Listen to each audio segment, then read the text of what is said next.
저를 불러주셔서 이렇게 감사합니다. 그리고 또 이렇게 하나님의 말씀과 간증을 나눠주실 기회를 허락해 주셔서 감사드리고 주님을 찬양합니다. 이 마스크 벗고 하는 거예요? 예. 쓰는 게 저기 좀 익숙해져 있어가지고.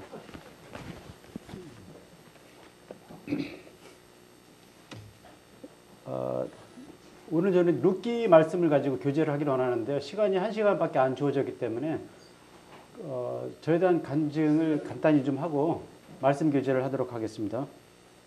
예, 먼저 히브리서 12장 26절, 27절을 보겠습니다.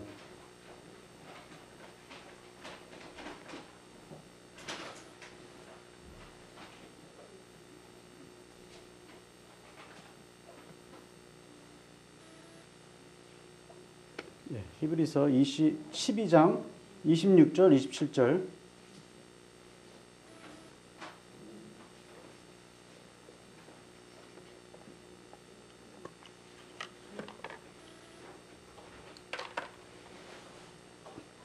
자, 읽겠습니다. 그때는 그 소리가 땅을 진동하였거니와 이제는 약속하여 가라사대 내가 또 한 번 땅만 아니라 하늘도 진동하리라 하셨느니라.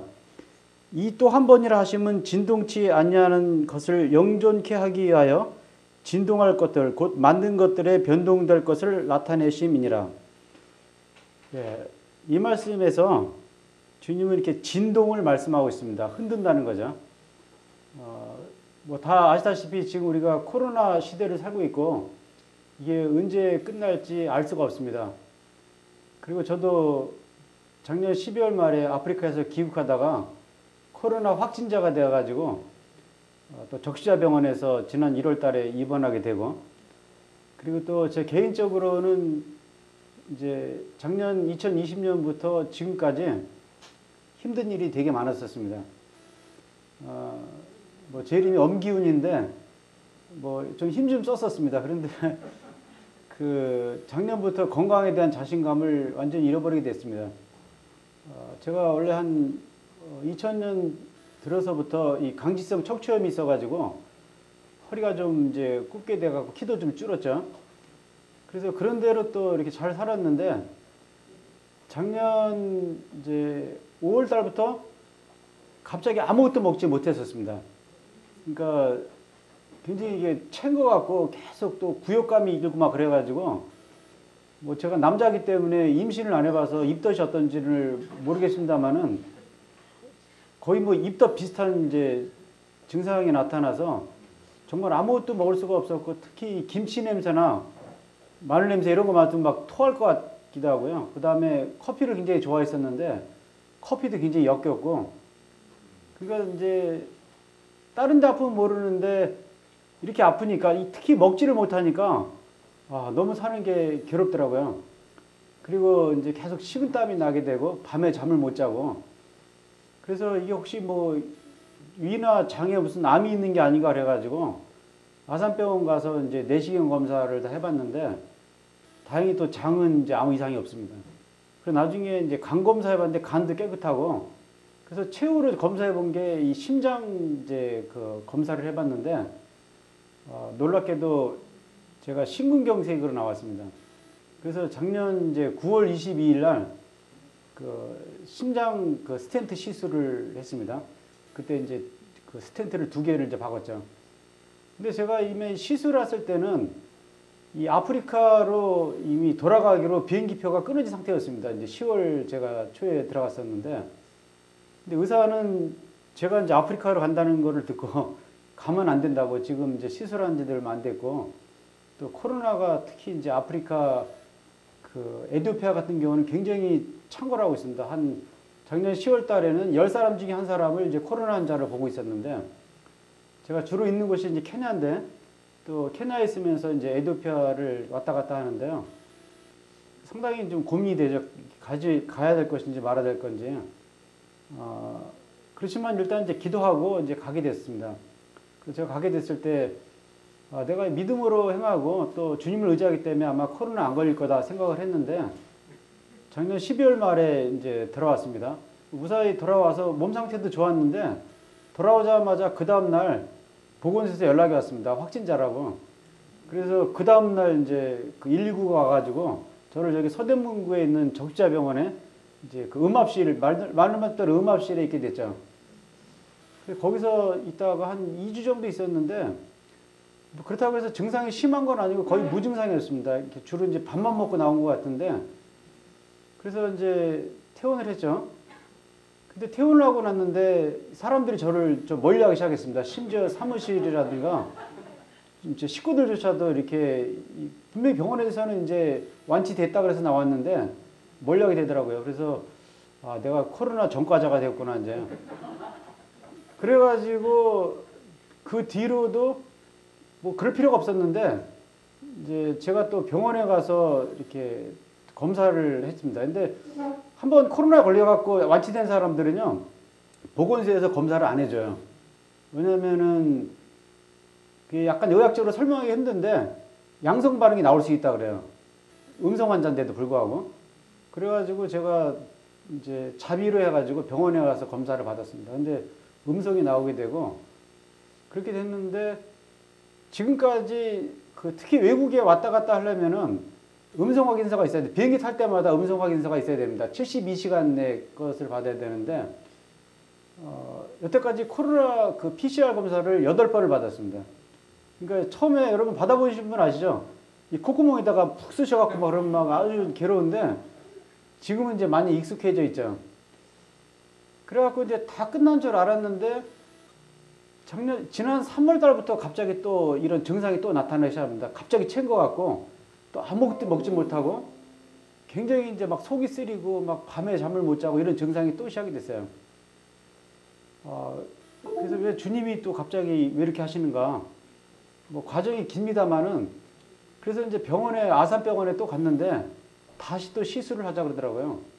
그래서 지난번 이제 4월 달에 그 이쪽 그 팔목에 있는 대동맥을 이제 통해서 그 카테터를 집어넣어 가지고 이제 시술을 했는데 근데 보니까 이 안에 심장에 이르러 보니까 이게 너무 복잡해 가지고 이 막힌 게 이 오른쪽 팔목을 통해서 하는 이 카테터 시술로는 안 된다 그래서 그 빼고 그 다음 날 시술을 또 했습니다.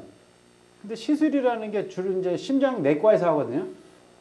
근데 이게 나중에 그 후유증이 그 수술한 거랑 거의 비슷해요. 이제 굉장히 힘이 없고 힘들어지는데 그래서 약 2주 전까지만 해도 거의 이제 굉장히 힘들게 살았습니다.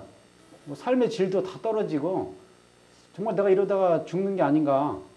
그래서 정말 그냥 저녁에 기도가 나오는데요. 이렇게 고상하게 기도가 안 나오고 막 무식하게 기도가 나오더라고요. 막 불평하는 것 같으면서 주님 뭐 제발 좀 살려주시고 안 그러면은 좀 데려가든지 해달라고. 왜냐면 너무너무 괴로우니까요. 먹지도 못하고 계속 그런 식으로 하니까 이제 그런 상황인데 한 2주 전부터 이렇게 좀 좋아지기 시작했습니다. 그래서 제가 오늘 이렇게 이제 오게 됐는데 아마 제가 2주 전에 왔으면은 이렇게 좀 뭐 힘있게 말씀을 못 했을 겁니다. 근데 또 주님이 이렇게 좋아지시게 하시더라고요.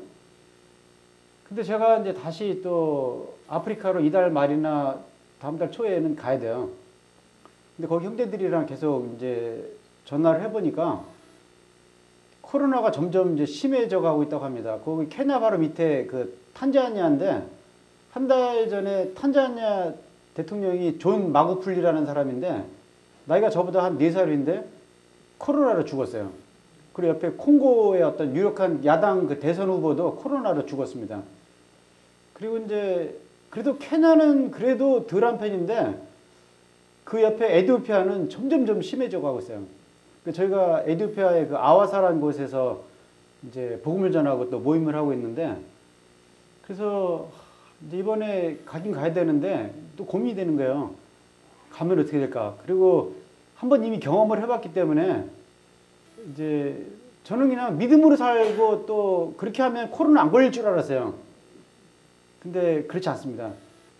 그러나 제가 여기 히브리서 12장 26절, 27절 읽어드린 것처럼 주님이 이 세계를 지금 흔드시는구나. 이 코로나라는 걸 통해서 이렇게 흔드시는 것입니다. 자, 흔들리면 어떻게 되죠? 자, 여러분들 이제 지금 뭐 입석 버스 같은 거 타볼 일이 거의 없죠. 근데 버스 같은 거 타서 막 흔들리면 우리가 중심을 잡아야 되죠. 주님은 이런 이제 흔드심을 통해서 이 성도들이 중심을 바로 잡기를 원하는 것입니다.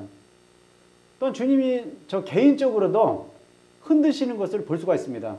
다 주님은 목적이 있으시죠. 근데 어쨌든 제가 이런 이제 굉장히 아픈 과정을 통해서 특히 이 먹는 거에 대한 식욕이 다 사라져 버리니까 너무너무 괴롭더라고요. 식욕만 사라진 것뿐만 아니라 계속 이런 이제 고통이 오니까요. 식욕도 떨어지고 그 다음에 이제 뭐 여러 가지 그런 욕구들이 다 사라집니다. 너무 아프다 보니까 제가 가진 모든 것들이 다 실증이 나는 거예요. 뭐 저 양복은 이제 뭐 이거하고 한 2벌밖에 없는데 등산복은 참 많이 있어요. 제가 산을 좋아해가지고 그래서 등산복 이렇게 좀 좋은 것들은 막 사다 모으고 그랬는데 제가 누워서 이렇게 침대를 보면서 침대에 누워 있다가 이 옷걸이를 보니까 내가 이렇게 저런 불필요한 것들이 왜 저렇게 많을까?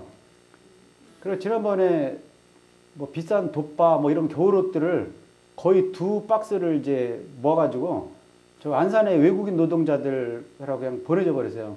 다 멀쩡한 것들인데. 그리고 또 제가 책들을 참 많이 모았었습니다. 근데 또 책들을 보니까 이거 내가 다 읽지도 못했는데 이런 것들을 왜 모았지? 옛날에는 책들을 살 때는 내가 이거 다 읽을 줄 알았거든요. 근데 10권을 살면요. 겨우 한두 권밖에 못 읽고 나머지는 그냥 책장에 있는 거예요. 근데 제가 이제 나는 뭐 죽을지도 모른다 생각을 하니까 내가 읽지도 못할 책들을 왜 저렇게 사놨지? 그 지금도 이제 그 정리하고 있고요. 웬만한 책들은 다 이제 폐지로 처분하려고 그래요. 그렇게 되고 또 예전에 보니까 제가 카메라가 또 굉장한 취미였고 또 한때는 이제 사진으로도 먹고 살았죠. 그러다 보니까 장비들이 많이 있었는데 지금은 이제 카메라만 봐도 이게 왜 이렇게 많을까? 그리고 옛날에 제가 특히 이제 사진을 찍다 보니까 색감에 굉장히 민감해요. 그래서 이렇게 어떤 굉장히 멋있는 색들이나 이런 걸 보는데요.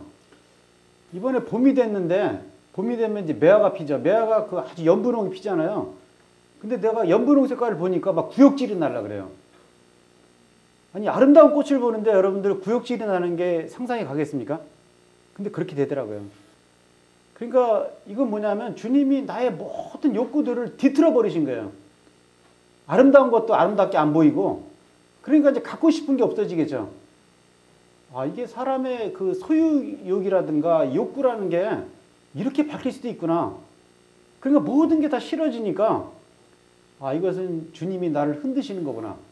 내가 막 흔들리면서 제가 이제 중심이 잡아져 가는 거예요.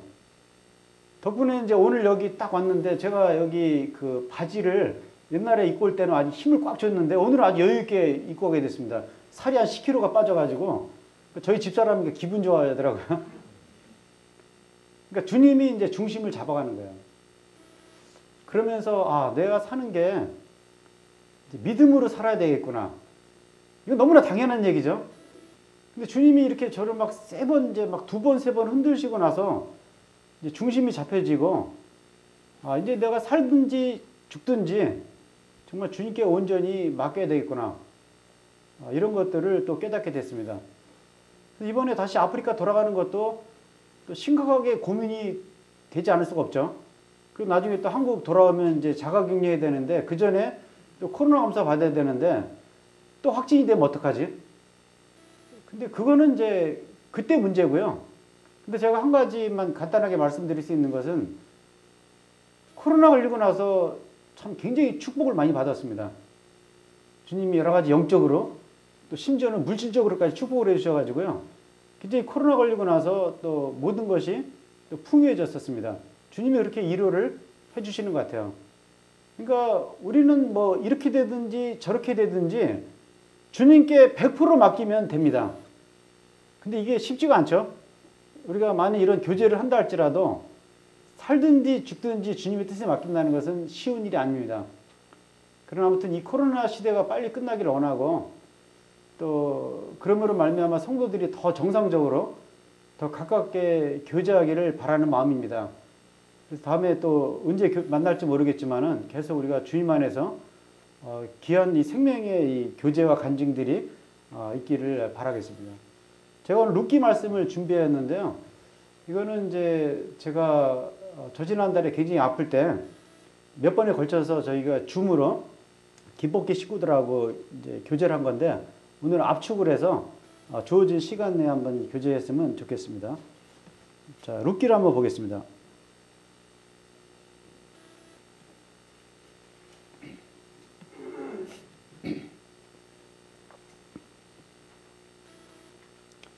네, 룻기 1장 1절입니다.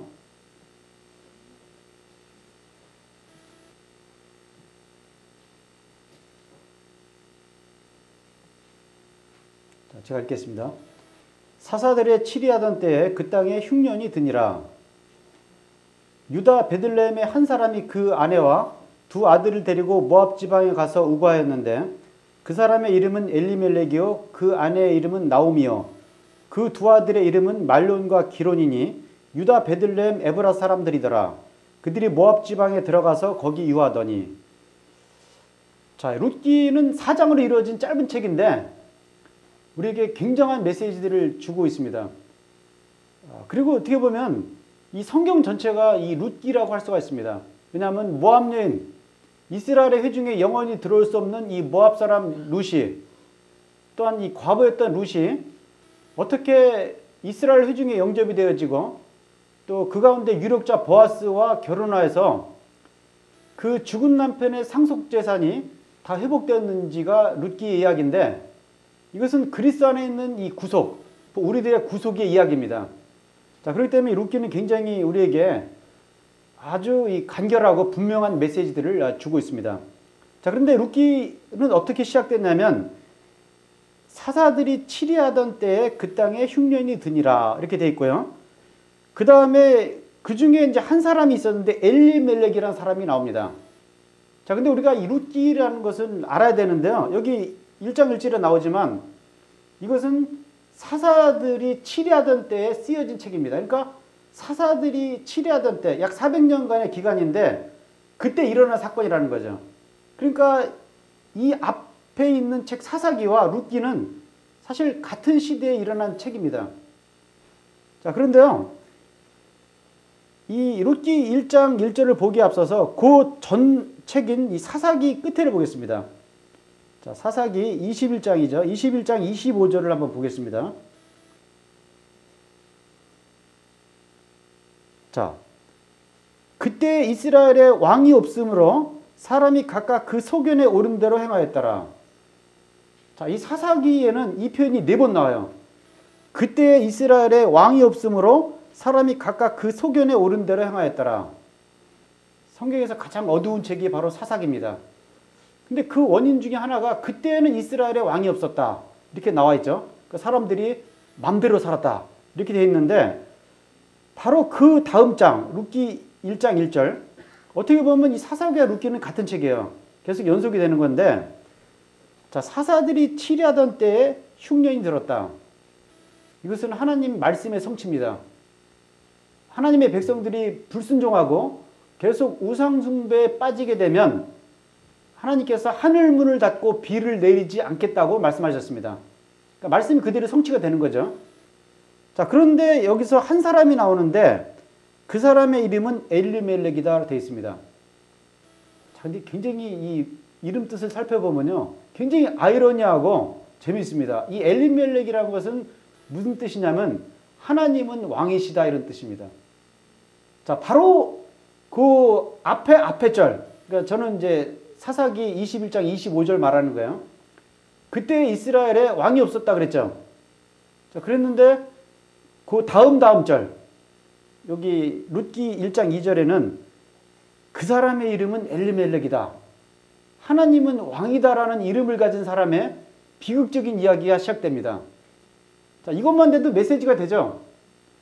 자, 하나님은 우리의 왕이시죠.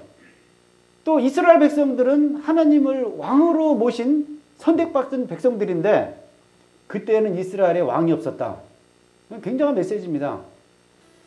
전 이것을 봤을 때 내 개인적인 삶 가운데 하나님은 나의 왕이 되시는가? 나의 가정 가운데, 우리 모임 가운데 하나님은 나의 왕이 되시는가? 이런 것들을 생각해 보게 되었습니다. 물론 이제 명목적으로는 하나님은 우리의 왕이시죠. 그러나 왕은요, 실제로 왕 노릇을 해야지만이 왕인 것입니다. 우리 옛날 뭐 조선시대, 뭐 고려시대, 이런 이제 역사를 보면 허울뿐 왕들이 많이 있죠. 뭐 대개 어떤 뭐 위에 왕대비가 섭정을 하거나 아니면 다른 신하가 이제 왕 노릇하고 왕은 허수아비 입는 경우가 많이 있습니다. 사사시대가 왜 비극적인 시대였냐면 하나님은 이스라엘 백성들에게 허수아비였기 때문에 그렇습니다. 그렇기 때문에 비극이 시작되는 거예요. 제가 시간을 아끼기 위해서 이것도 한번 이제 정리를 좀 해봤습니다. 자, 그러면 이제 룻기에서 핵심 그 메시지는 뭐냐? 4장 5절하고 4장 15절입니다. 자, 룻기 4장 5절이랑 15절을 보겠습니다. 자, 이거는 제가 킹제임스 한글역을 한번 읽어볼게요. 그때 보아스가 이르되 내가 나오미의 손에서 그 밭을 사는 날에는 죽은 자의 아내인 모압 여인 룻에게서도 반드시 그것을 사서 그 죽은 자의 상속재산을 이하여 그의 이름을 일으켜야 할지니라. 놀라운 말이 나옵니다. 그 죽은 자의 상속재산을 이하여 그의 이름을 일으켜야 할지니라. 자, 사람이 죽으면 어떻게 되죠? 사망신고하죠. 그럼 모든 것이 끝나는데 룻기는 뭐냐면 그 죽은 자의 이름을 일으킨다는 거예요. 그 죽은 자에게는 상속재산이 있었습니다. 상속유업이 있었는데 그 사람이 죽어버림으로 말미암아 이것이 다 이제 무효가 되고 사라져 버렸는데 룻기는 그 죽은 자의 상속유업을 위하여 그 죽은 자의 이름을 일으켜주는 이야기입니다. 다른 말을 말해서 이것은 부활의 이야기예요. 자, 15절 보겠습니다. 4장 15절. 이는 내 생명의 회복자며 내 노년의 봉영자라. 곧 너를 사랑하여 7 아들보다 귀한 자부가 낳은 자로다. 자, 여기 보면은 이제 그 룻이 그 나오미와 결혼을 했죠. 그래서 이제 이 아이를 낳았는데 그 아이가 오벳입니다. 자, 그런데 이제 이 오벳은 누구냐면 다윗의 조상이죠. 자, 오벳이 이제 누구를 낳았냐면 또 이새를 낳았고 또 이새는 다윗을 낳았습니다. 자, 그런데 이 룻이 낳은 그 아이를 뭐라 그러냐면 그가 내 생명의 회복자가 되며. 자, 우리 생명의 회복자가 누구죠? 바로 주 예수 그리스도입니다. 이 룻기는요, 굉장히 생명으로 가득 찬 책입니다. 똑같은 시대 배경에 있는 그 사사기를 보면요, 정말 놀라운 사람들이 많이 나오죠. 놀라운 능력자들이 많이 나옵니다. 뭐 기드온이라든가 그 입다라든가 그 다음에 특히 삼손. 그런데 다 문제가 많은 사람들이었습니다. 이 사사기는 능력으로 가득 찬 책이지만 생명의 역사가 없었습니다. 그러나 이 룻기는 어떠한 이런 신비한 능력도 없었는데 생명의 역사로 가득 찬 그런 책입니다.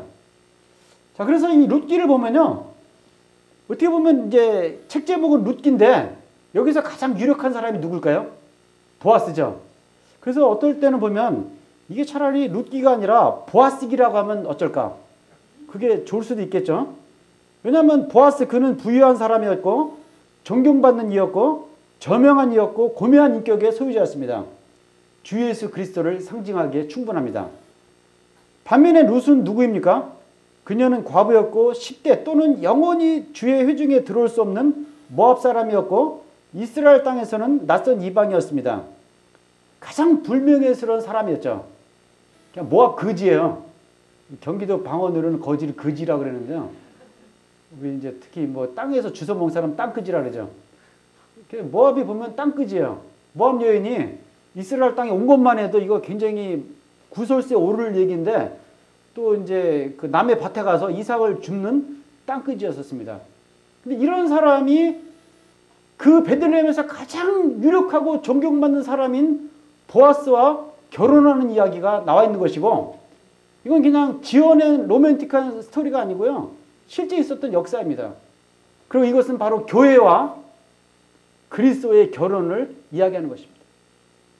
룻이 정말 불명예스러운 사람이었고 룻의 태어남은 이제 비극의 시작이었습니다. 그건 바로 우리들의 이전의 모습을 나타내는 것이죠. 이랬던 우리가 어떻게 그리스도와 결혼하게 되었고 우리의 잃어버렸던 상속 유업을 되찾게 되었는가?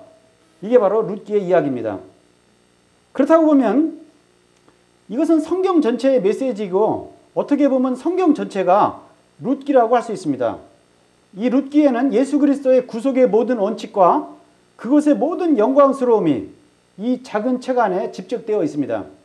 이 책의 내용은 아주 쉽고 간단합니다. 그럼에도 불구하고 하나님의 구속에 관한 포괄적인 원칙이 있습니다. 자, 제가 말씀드렸지만 룻기의 역사적인 배경은 사사가 통치하던 때입니다. 기록은 물론 나중에 기록된 것이지만 룻기의 사건은 사사시대에 일어난 일입니다.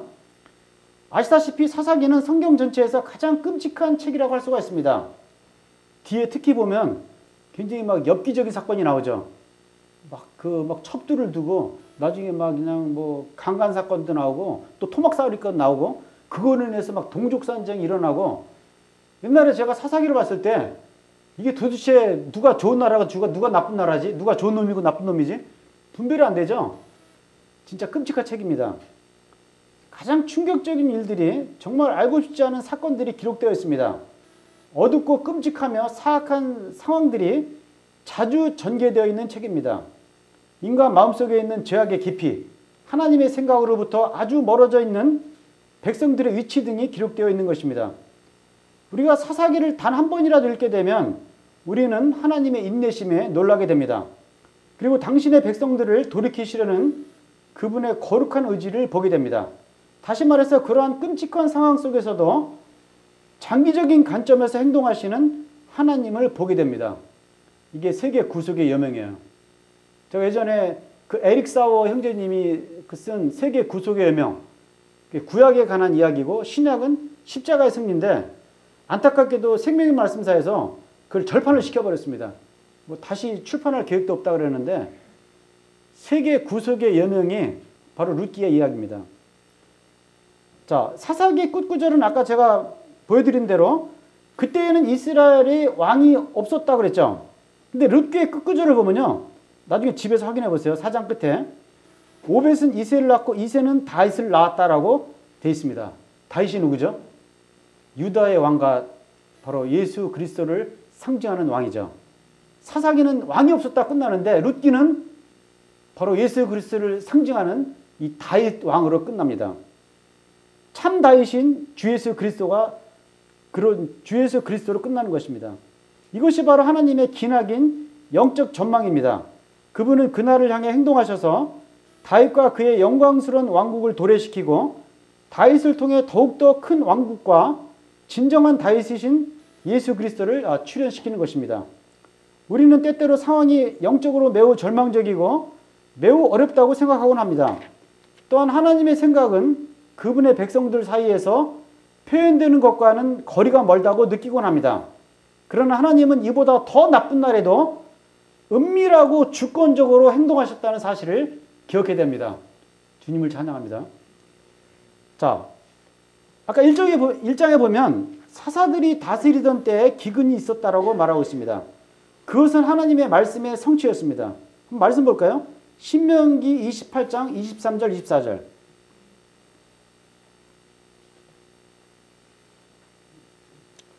자, 신명기 28장 23절 24절입니다.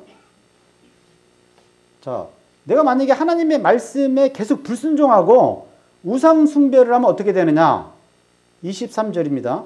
내 머리 위에 하늘은 노시 되고 내 아래의 땅은 철이 될 것이며 여호와께서 비 대신에 티끌과 모래를 내 땅에 내리시리니 그것들이 하늘에서 내 위에 내려서 필경들을 멸하리라.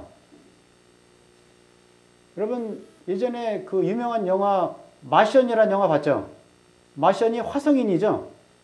지금 뭐 이제 그 누구죠? 거기 그 미국의 그 어떤 사장이 지금 이제 우주선 만들어 가지고 뭐 2026년인가까지 그 화성으로 사람들을 보내겠다.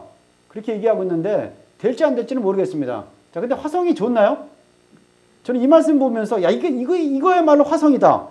하늘이 노시되고 땅이 철이 된다 그래요. 자, 이렇게 되면 사람이 못 살죠.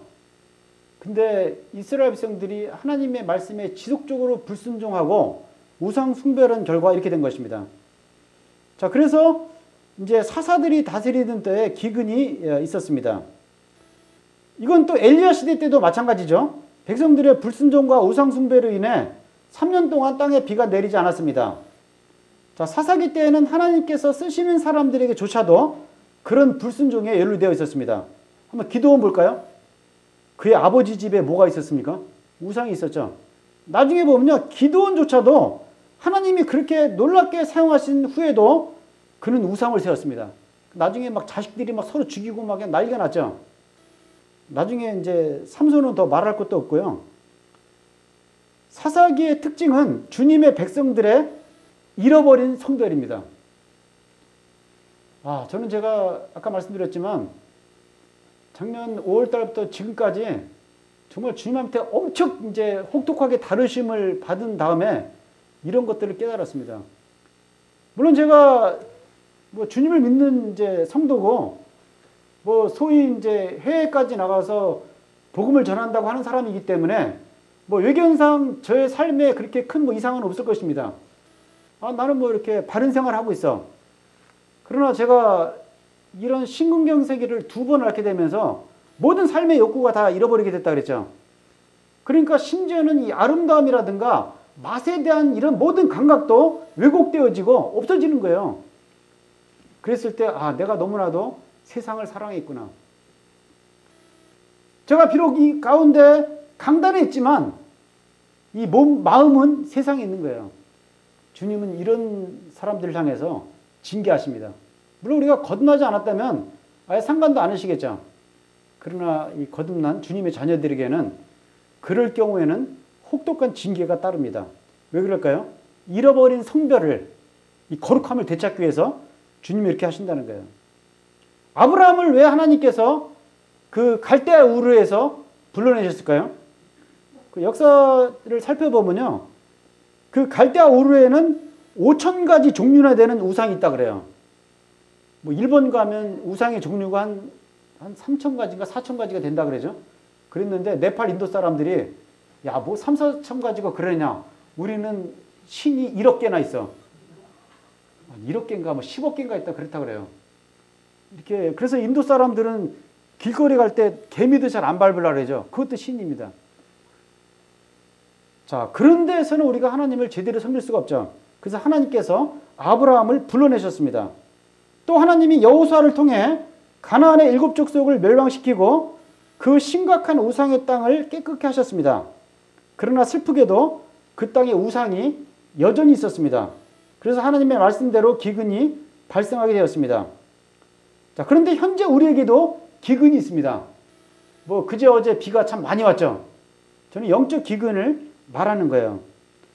성경의 가르침이 우리에게 항상 양식을 주는 것은 아닌 것 같습니다. 많은 주님의 백성들이 성경 공부나 성경 세미나에 참석하면서도 영적 생활에서 여전히 비참하고 공고할 수가 있습니다. 그 이유가 뭘까요? 그들이 영적 실제, 곧 부활의 삶 가운데 있지 않기 때문에 그렇습니다. 지난 4월 달에는 뭐 보니까 부활절 되니까 저희 외국인 친구가 몇 명 있는데 뭐 저 찾아와서 해피 이스터 막 그러더라고요. 좀 저는 이제 그게 익숙하지가 않습니다. 물론 이제 부활절 때 뭐 메리 크리스마스 하는 것처럼 해피 이스터 그러면 좋죠. 그러나 우리 그리스도인들에게는 매일이 죽는 삶이 되고 내가 세상에서 죽고 죄에 대해서 죽어야 되고 육신에 대해서 죽어야 되고 매일이 주님과 함께 부활해야 되는 그런 삶이 돼야 돼요. 어떻게 부활해야 될까요? 이미 부활에 대한 근거가 마련되어 있습니다. 주님이 부활하셨잖아요. 자, 엘리멜렉과 그의 아내와 2 아들 말륜과 기론에 대해서 보겠습니다. 자, 그 사람들은 어떤 사람들일까요? 나쁜 사람들이에요? 좋은 사람들이에요? 자, 그들은 좋은 사람들이었습니다. 아주 좋은 사람들이었습니다. 그러나 여기에 주목할 만한 점이 있습니다. 얼마나 자주 선하고 정직하며 성실한 하나님의 사람들이 교회의 일반적인 상태 때문에 비극에 연루되어 있다고 하는 사실입니다. 자, 여기 이제 룻기 1장도 비극의 시작이 나와 있죠. 비극의 시작은 그들이 모압 땅으로 가서 머물렀다는 것입니다. 자, 모압 땅은 어떤 땅일까요? 사망이 역사하고 사망이 왕노릇하는 세상이죠. 자, 우리도 역시 세상에 살고 있죠. 제가 예전에 와서도 이제 말씀 교제 한 적이 있는데, 그냥 저의 말씀 교제는 항상 간단해요. 한쪽에는 사망이 있고, 한쪽에는 생명이 있고, 이 사망에서 생명에서 옮기시는 그 가운데 부활하신 그리스도가 있는 것입니다. 그 때문에 성경에서요, 이것은 사망의 이야기인가, 이것은 생명의 이야기인가를 살펴보면 굉장히 간단해집니다. 자, 그들이 모압 땅에 갔다는 것은 사망의 땅으로 갔다는 것을 말하는 것입니다. 물론 이제 이스라엘에 흉년이 있기 때문에 간 것이죠. 그러나 그들은요, 정말 이스라엘 땅에 대해서 버텨야 돼요.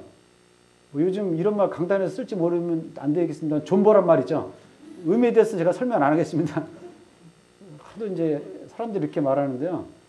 우리가 진짜 아무리 괴롭더라도 이 교제권 가운데, 주님의 몸 가운데서 끝까지 버텨야 돼요. 근데 엘리멜렉과 그의 가족들은 그렇게 하지 못했습니다. 자, 여기서 우리는 주님의 몸된 교회 안에 있는 공동생활의 가치를 깊이 생각해야 됩니다. 자, 믿음과 그 믿음 생활을 포기한 사람들에게는 비극이 뒤따릅니다. 그것이 룻기 1장이 주는 교훈입니다. 잃어버린 믿음은 비극으로 이어졌습니다. 하지만 룻기 2장부터 말해주듯이 회복된 믿음은 회복과 영광으로 이어졌습니다. 우리가 분명히 알아야 되는 것은 믿음에는 가혹한 시험이 수반된다는 점입니다. 한번 생각해 봐요. 예수님께서도 그 광야에서 40일간 금식했을 때 너무 배고프셔가지고 생활의 그런 명백한 필요성 때문에 타협하셨다면 그게 얼마나 큰 비극이 되었을까요? 물론 그럴 리가 없겠지만, 그러나 우리는 믿음으로 살다가 아주 그냥 끝까지 버티다가 상황이 진짜 안 좋으면 타협을 하게 되어지고 잠시 세상으로 가게 되어지고 그것은 이제 비극으로 끝나게 됩니다. 이건 진짜 법칙이에요. 자, 1장 6절을 보겠습니다. 여기서부터 이제 좋은 얘기가 나와요. 자, 룻기 1장 6절.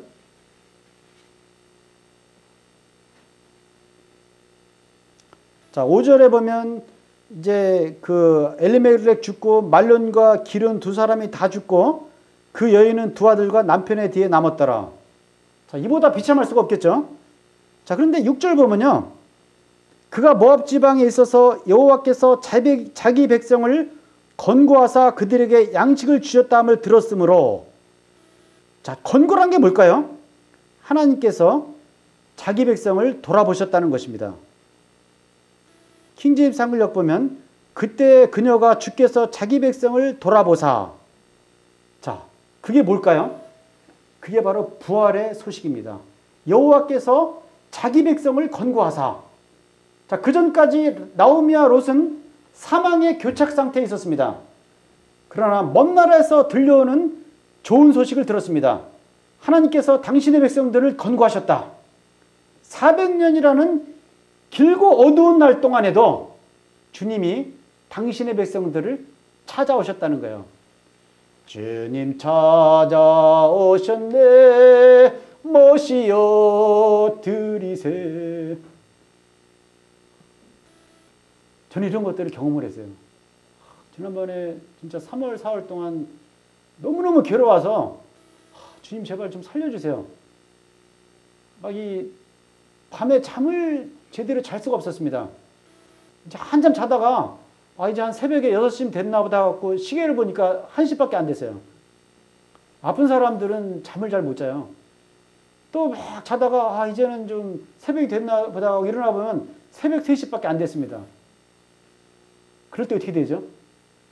무릎을 꿇고 기도를 하는 것이죠. 저희 사무실에서 같이 근무하던 그 왕찬 형제라고 아시죠? 이 형제가 재작년에 갑자기 세상을 떠나게 됐는데, 지난달이었습니다. 제가 너무너무 괴로운데 밤에 꿈을 꿨는데요, 갑자기 그 형제가 저를 찾아온 거예요. 제가 그때 어떤 이제 수수께끼를 풀지 못해가지고 막 이제 헤매고 있었는데 이 형제가 찾아와서 그 수수께끼를 풀어줬어요. 이 형제가 옛날에 한동대에 나와가지고 수재였죠. 뭐 자기가 주님이 안 믿었으면 막 해커가 됐을 거라 그래가지고 굉장히 실력이 뛰어난 형제인데 그 내가 풀지 못하던 수수께끼를 풀어줬는데 근데 저는 꿈에서도 이 형제가 이미 죽은 줄 알고 있었거든요. 근데 이 형제가 이제 그리고 나서 돌아가야 되겠다고 하는데 갑자기 그래서 배웅을 해주는데 이 형제가 저한테 뭐라 그러냐면 형님도 같이 가시죠 그러는 거예요. 근데 제가 꿈인데도요 진짜 모골이 속으는 게 나더라고요. 그래서 제가 그 형제한테 아직 나는 내가 해야 될 일들을 다 하지 못했고 또 형제가 못한 일도 내가 다 떠맡아야 되기 때문에 나는 아직 못 간다고. 근데 이 형제가 그러냐 그러더니 저기 산 밑에 어떤 기차가 있는데 그걸 타고 가더라고요. 그리고 나서 깨어났는데 새벽 3시였는데요. 너무나도 제가 막 모글이 송연하고 막 그냥 힘이 쭉 빠져가지고 그때 무릎을 꿇고 침상에서 막 침상에 절도록 한 30분간 기도를 했습니다. 도대체 주님이 내가 이제 너를 이제 데려가겠다는 메시지로 받아들였습니다. 근데 얼마 안 돼서 주님이 저를 찾아오셨습니다. 여호와께서 그 땅을 건고하셨다. 부활의 소식을 들려주시는 거예요. 자, 하나님께서는 우리를 만나는 곳이 있지만 오직 그 자리에서만 우리를 만나십니다. 바로 그 부활의 땅에서 말이죠. 주님이 모압 땅을 찾아오지 않았다는 것을 아셔야 돼요. 주님은 주님의 그 약속의 땅, 하나님의 백성을 찾아오신 것입니다. 자, 그럼 어떻게 되죠? 우리가 그리로 가야 되죠. 자, 신약을 보면 주님은 참으로 부활하셨지만 도마는 믿을 수 없다고 말했습니다. 그것은 그는 부활하신 주님이 처음 나타나셨을 때 그곳에 있지 않았기 때문입니다. 그는 어딘가 밖에 있었고 아마도 절망과 어둠 속에서 방황하고 있었을 것입니다. 우리가 주님의 부활의 능력을 주로 어디서 많이 경험할까요? 형제들이 있는 곳입니다. 형제들의 교제와 말씀이 있는 곳에서 우리가 주님의 부활을 경험할 수 있는 거예요. 우리 요즘 이제 우리 딸한테 신조어를 많이 배우는데 저는 작년에 이 아싸, 인싸란 말이 뭔지 알지 못했습니다. 자, 혹시 아싸가 뭔지 아세요? 인싸 아시죠? 아빠는 아싸, 그리고 아싸가 뭐냐? 영어로 아웃사이더라 그러죠. 우리가 아웃사이더가 되면요, 주님의 부활의 능력을 경험하기 힘들어요. 인싸가 돼야 돼요. 형제들 가운데에서도 이 교제권 가운데 인사이더가 돼야 됩니다. 자, 탕자 이야기에도 그런 측면이 있습니다. 자, 이 탕자가 들어와서 막 잔치가 벌어지고 있는데 이건 이제 아버지가 뭐라 그랬죠? 죽었던 내 아들이 살아났다. 이 탕자 이야기도 결국 이 부활의 이야기인 것입니다. 그러나 형은 안으로 들어가지 않았고 그는 비참하게 밖에 머물러 있었습니다. 그러나 모든 기쁨은 안에 있었죠. 요컨대 부활의 삶과 부활의 기쁨을 누리기 위해서는 부활의 땅으로 와야 됩니다. 그곳은 주님께서 우리를 만나시는 곳입니다. 그러나 안타깝게도 많은 형제자매들이 세상을 좋아하고 있고 세상과 양다리를 걸치고 있죠. 그렇기 때문에 그 안에 부활의 기쁨이 없는 것이고 비극이 이제 싹트고 있는 것이죠. 자, 22절 보겠습니다. 1장 22절. 자, 나오미가 모압 지방에서 그 자부 모압 여인 룻과 함께 돌아왔는데 그들이 보리 추수 시작할 때에 베들레헴에 이르렀더라. 자, 그들이 베들레헴에 이르렀을 때는 보리 추수할 때였습니다. 자, 이 보리라는 게 뭘 말할까요? 보리는 항상 부활의 유형이라는 것을 알아야 됩니다. 자, 이 룻기에는요, 보리라는 단어가 룻기에서 6번 언급되어 있습니다. 그리고 이제 이 룻이 보아스의 추수마당에 들어가서 이 보아스를 만났을 때 보아스가 룻에게 6핍박을 그에게 주게 돼요. 이게 무슨 의미지? 뭐 이건 제 개인적인 생각입니다만은 우리가 5대왕 6대주에 살고 있죠. 이 6대주에 살고 있는 사람들에게 누구에게나 주님은 신령한 공급이 되시고 부활의 생명이 된다는 것을 뭐 나타내는 게 아닐까. 그건 제 사사로운 해석입니다. 아무튼 이 보리라는 것은요, 부활을 상징해요. 왜 그럴까요? 이 보리는요, 6월절 때 거두는 이제 곡식입니다. 우리나라도 그렇죠. 뭐 저는 이제 농촌에서 살아왔기 때문에 압니다만은 보리는 언제 심습니까? 가을에 심죠. 그래서 겨울에 막 이제 눈을 뭐 이렇게 거치고 이제 추운 겨울을 지나서 이 봄이 될 때 흔히 우리가 말하는 부활절이라고 하는 6월절 때 이 보리 추수를 합니다. 보리는 이 부활의 상징이죠. 자, 이 보리떡 5개도 마찬가지죠. 이 베세다 들녘에서 주님이 이제 그 남자들만 5,000명이 됐으니까 여자들까지 합치면 뭐 애들까지 합치면 10,000명이 넘겠죠. 보리떡 5개로 그들을 먹입니다. 이것도 주님은 부활의 양식이고 생명인 것을 나타내는 것입니다. 자, 그렇기 때문에 나오미와 룻은 이 모압 땅을 이제 떠났습니다. 왜 떠났을까요? 그들은 부활의 좋은 소식을 듣고 믿고 행동한 것입니다. 야, 그건 그냥 헛소문일 거야 할 수도 있었지만 그들은 믿었습니다. 왜일까요? 부활이 있었기 때문입니다. 실로 우리가 많은 경우를 통해서 부르심을 받은 것은 죽은 자를 일으키신 하나님의 부활을 믿고 그것을 믿음으로써 행동으로 옮겨서 그것이 참됨임을 입증하기 위함입니다. 옛날에 007 영화 보면 007이 뭐라 그러냐면요, 내 취미는 부활이라고 그래요. 자, 부활을 취미로 삼으려면 어떻게 되죠? 날마다 죽어야 되죠. 자, 그건 뭐 그냥 이야기고요.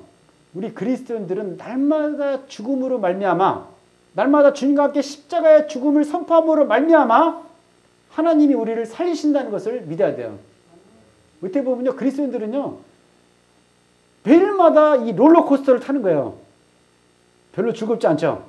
그러나 끝을 보면 주님이 항상 부활의 역사를 일으키고 우리의 삶을 통해서 주님이 부활의 주님이신 것을 입증시키는 것입니다. 그것 때문에 우리가 지금 살아가는 거예요. 자, 모압 땅, 즉 세상에는 저주가 있었습니다.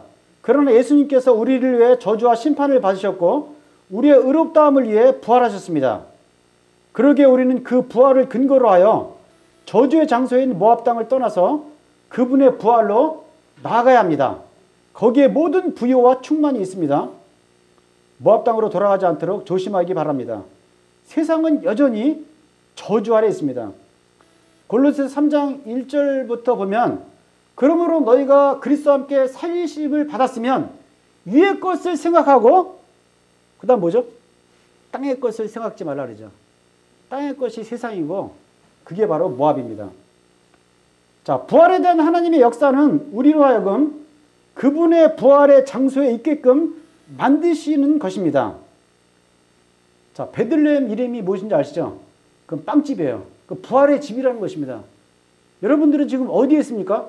우리들이 있어야 될 자리가 어디일까요? 우리가 흔히 있지 말아야 될 자리에 있으면 우리말 속담으로 꼬다는 보리자루라고 그러죠. 어울리지 않는 것입니다. 우리가 있어야 될 자리를 알아야 돼요. 제가 우리 딸한테 신조어를 많이 배운다 그러죠. 요즘 낄낄빠빠라는 말도 있어요. 낄 때 껴야 되고 빠질 때 빠져야 된다고. 그 여러분들이 어디에 있어야 될지, 어디에 껴야 있어야 될지, 어디에서 빠져야 될지를 분별해야 돼요. 안 그러면 비극이 시작됩니다. 자, 모압 여인 룻에 대해서 한번 살펴보겠습니다. 자, 이 모압 사람들은요 근친상간의 산물입니다. 이런 얘기는 참 언급하기도 거북스럽죠. 근데 사실입니다. 암몬 사람과 모압 사람은 그래서 영원히 주님의 회중에 들어오지 못하게 되었습니다. 신명기 23장 3절에 나와 있죠. 그러기에 그녀의 탄생은 절망의 시작이었습니다. 이와 같이 우리가 태어난 바로 이 세계와 우리가 속한 바로 이 종족, 즉 아담의 자손들에게는 본질적으로 저주가 있습니다. 자, 에베소서 2장 1절하고 12절 보면요, 다 아는 얘기죠. 우리는 하나님도 없고 소망도 없는 자들이었고 죄와 허물로 죽었던 자들이었습니다. 모압 사람들은 바로 이런 우리들을 상징하는 거예요. 자, 우리는 태어날 때부터요 절망의 시작이에요. 뭐 옛날에 유행가 중에 어머니 왜 나를 낳으셨나요? 막 이런 노래도 있죠. 그러니까 우리는 절망 가운데, 비극 가운데 태어난 것입니다. 그렇기 때문에 우리들에게는 구속이 필요합니다. 그래서 우리에겐 좋은 소식이 전해진 것입니다.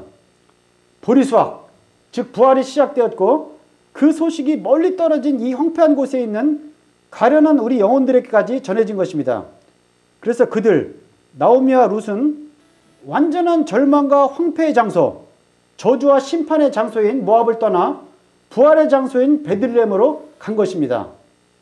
신약으로 말한다면 부활을 통한 구속이 이루어지는 것이죠. 그것이 바로 복음입니다. 부활을 통한 완전한 구속. 자, 그래서 이제 이 얘기는 다 생략하고요. 이 룻이 우연히 그 보아스의 그 이제 밭에 들어갔죠. 자, 그래서 이 보아스와 룻의 이제 로맨스가 시작이 됩니다. 말이 로맨스죠. 이것은 정말 생명의 역사죠. 내가 만약에 보아스였다면 룻이 상당히 아름다운 이 젊은 과부였던 것 같아요. 그러면 그날 밤에 무슨 일이 있었겠죠. 근데 전혀 이런 인간적인 그 뭐랄까요, 이런 이야기들이 없었습니다. 생명의 역사이기 때문에. 자, 그런데 여기서 중요한 건 뭐냐면요, 룻기에서 가장 중요한 키포인트 중에 하나가 룻이 보아스와 결혼했다는 것입니다. 자, 부활의 근거에 구속이 있을 뿐만 아니라 거기에 구세주와의 연합이 있어야 돼요. 그게 복음의 핵심입니다. 자, 우리는 복음을 말할 때 죄사함, 의로움, 칭의 등을 이야기합니다. 그러나 그것들은 복음의 일부분일 뿐입니다.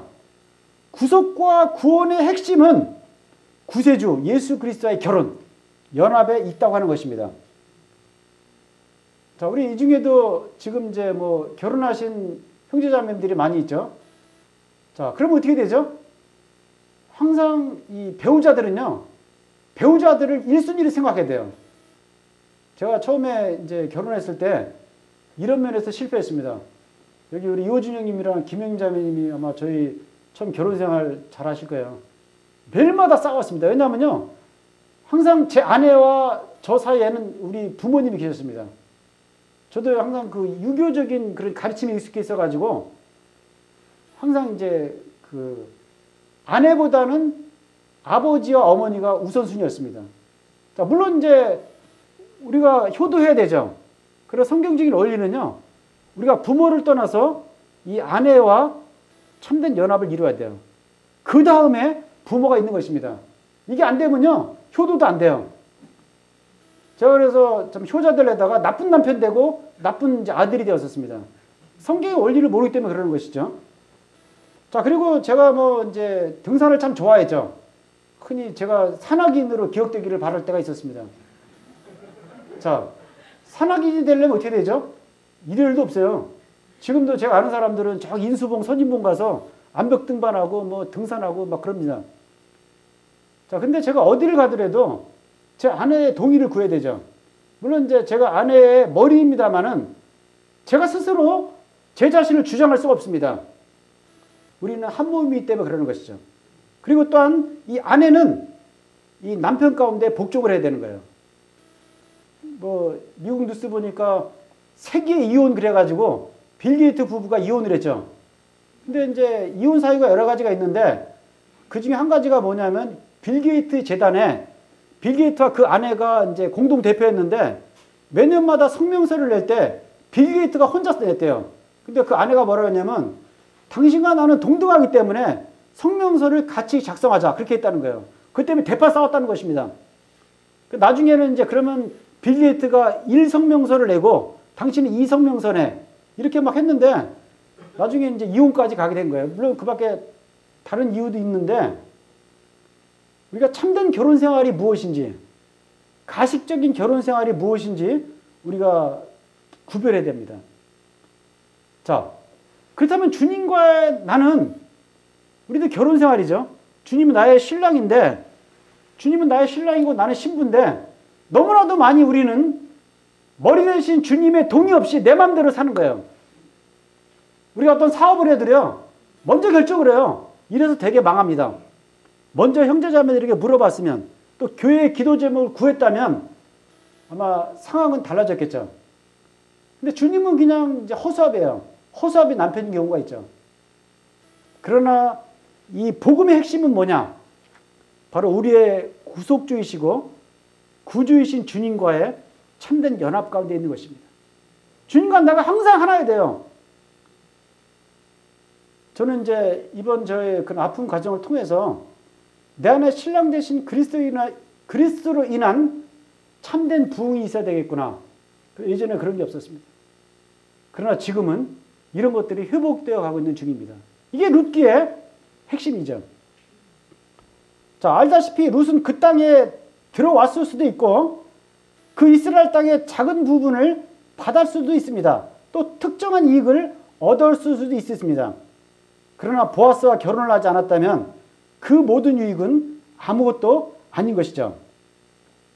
자, 여기에서 아까 제가 예배 시간을 읽어드렸는데 에베소서 1장 14절 보겠습니다.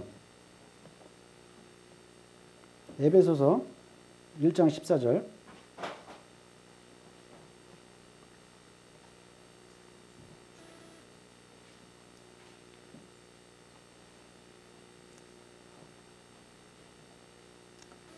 자, 이는 우리 기업의 보증이 되사 그 얻으신 것을 구속하시고 그의 영광을 찬미하게 하려 하십니다. 많은 사람들이 구속 그러면 죄사함만을 알고 있습니다. 그러나 구속은요, 결혼까지 이어지는 게 구속이에요. 자, 이 땅끄지 모압 사람 룻이 이제 이스라엘로 이민 와가지고 겨우 받아들여졌습니다.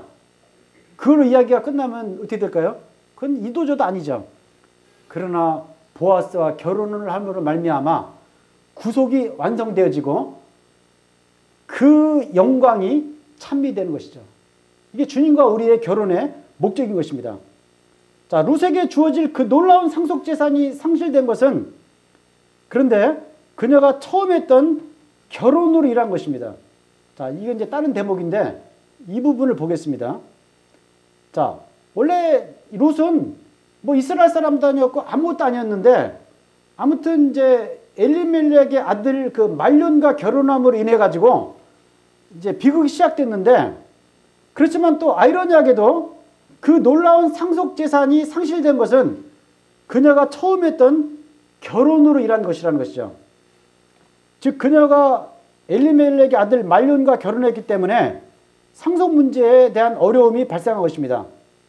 그리고 그 첫 번째 결혼으로 인해 가장 가까운 친족과 접촉할 수 있었습니다. 약간 좀 어려운 일일 수 있는데요. 자, 그리스도 안에 있는 놀라운 구속을 우리가 겪으려면, 그거를 얻으려면 이 보아스와, 즉 그리스도와 결혼을 해야 되고요. 근데 우리가 그리스도와 결혼할 때 어려움이 있습니다. 왜냐하면 이 그리스도와 우리 사이에는 더 가까운 친족이 있다는 사실이에요.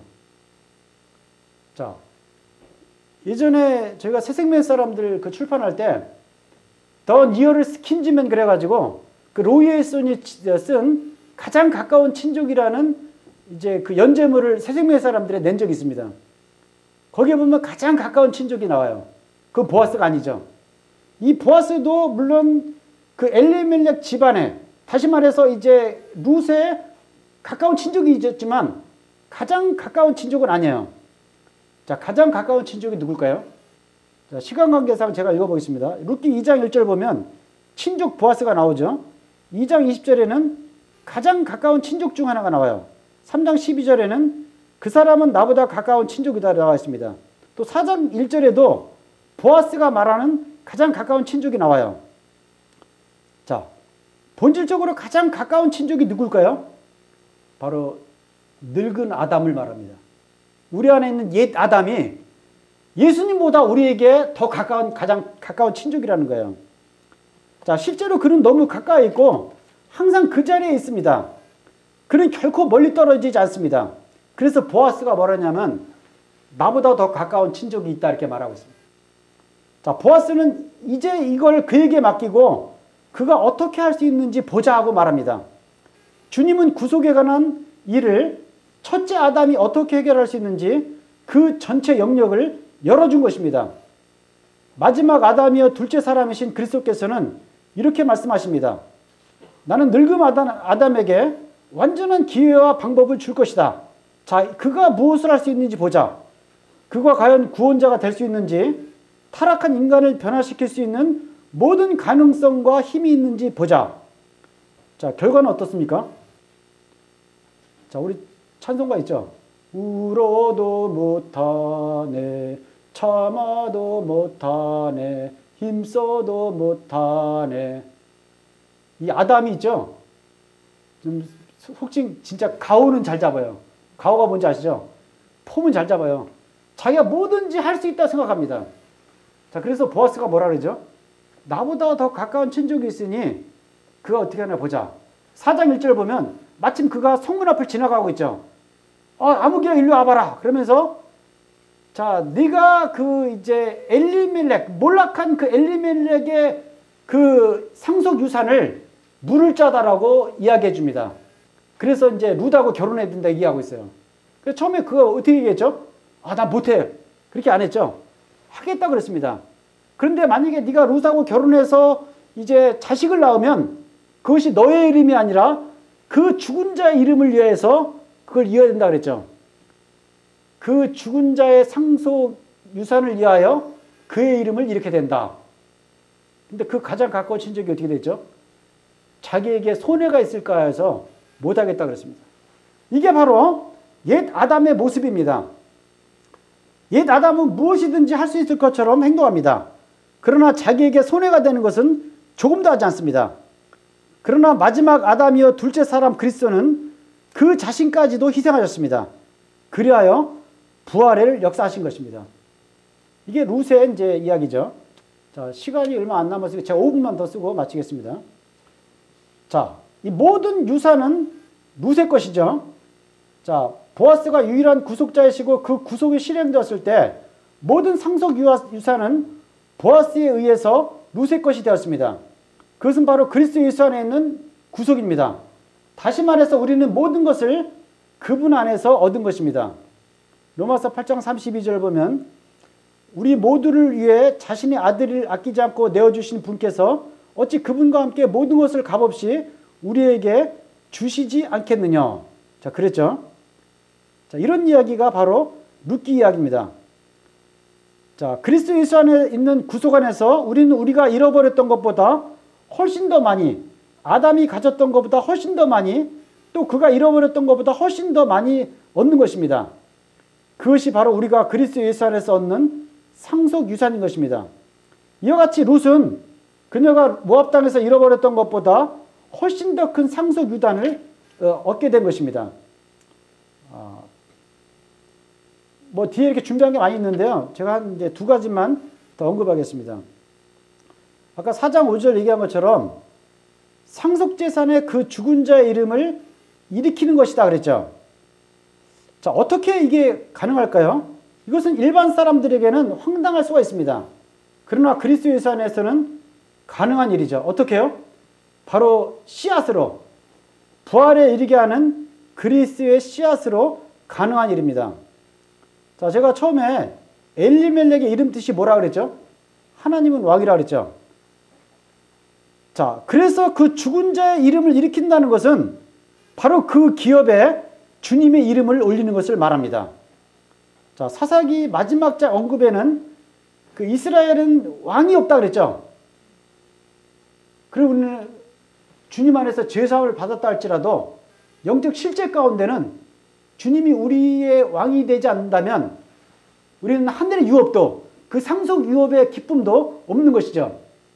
그럴 때면 어떻게 됩니까?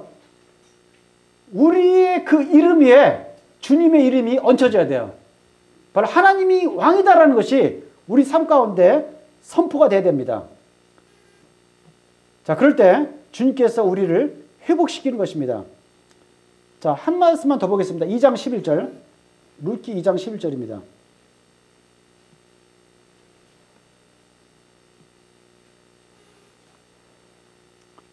보아스가 그에게 대답하여 가로되 내 남편이 죽은 후로 내가 시므에게 행한 모든 것과 내 부모와 고국을 떠나 전에 알지 못하던 백성에게로 온 일이 내게 분명히 들렸느니라.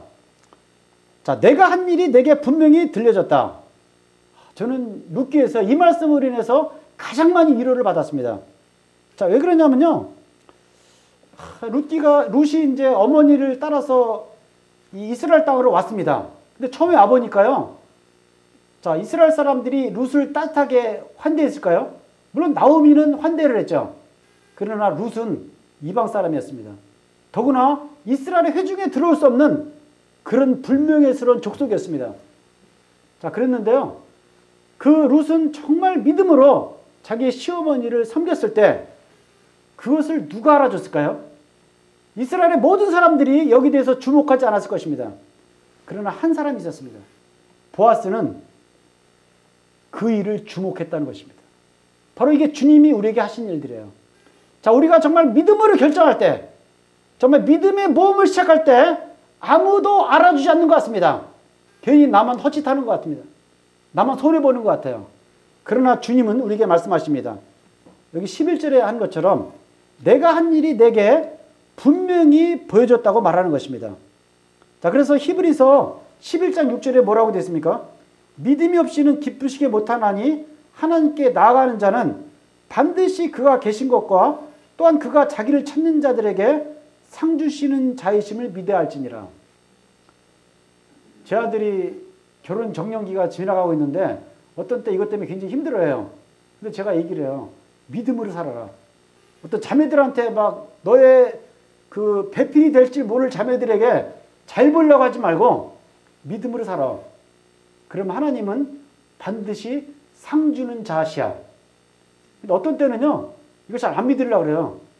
근데 내 말이 아니라 주님의 말이고 실제로 내 삶 가운데서도 이것이 입증되었다. 너에게도 이것이 입증되길 바란다. 그게 바로 룻의 삶입니다. 룻은 믿음의 모험을 했고 믿음을 통한 포기를 했습니다.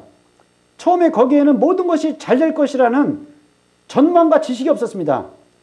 그러나 그것은 위대한 충만함을 위한 위대한 첫걸음이었습니다. 주님은 우리를 감언이설로 또 뇌물로 부르지 않습니다. 주님 우리 믿을 때 뇌물 줬습니까? 그런 거 아니죠? 정말 믿음의 첫 발을 내딜 때는요, 정말 결단이 필요해요. 정말 죽고자 하는 결단이 필요하지만, 그러나 그 다음부터는 주님이 우리를 구속하시고 보아스가 우리의 남편이 되시고 우리의 잃어버렸던 상속 유산이 정말 되살아나는 것입니다. 주님은 우리의 생명의 회복자이십니다. 주님을 찬양합니다. 마치겠습니다.